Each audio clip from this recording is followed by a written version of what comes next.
So Brian Pillman was a story that's always been fascinating to us, and one, like Jason was saying, we considered even all the way back in the beginning. And I think I can't quite remember, but I was on the road either for season 1 or 2 filming, and this amazing book came out called Crazy Like a Fox. Yeah. And which is the sweeping biography of Brian Pillman.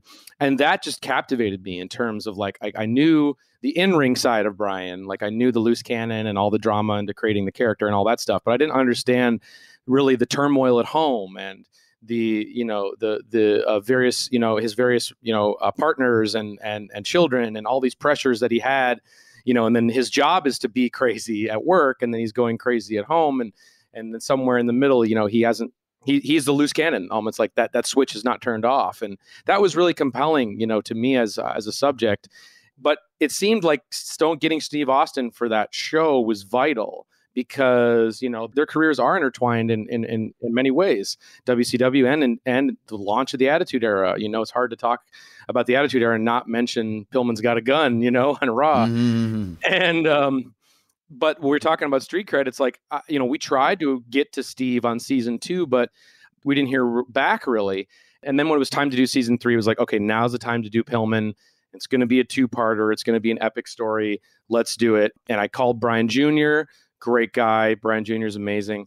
And he was all for it. And he kind of helped us, even though his family and the relationships of his family, it's very complicated in terms of everyone's, it is semi-fractured there, but he got everybody together because he recognized that this story has to be complete and everyone has to have their voice in it.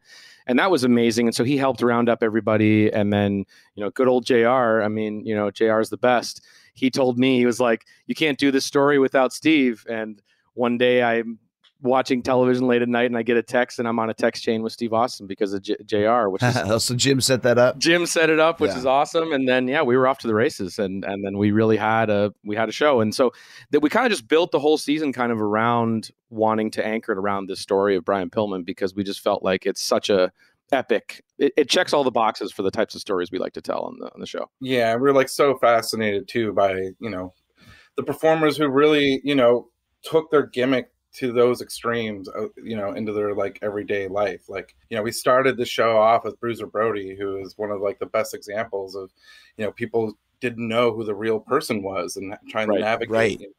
And so for us to, hit season 3 off with this, I think it just sets the tone again, like going into it, like what the show is all about.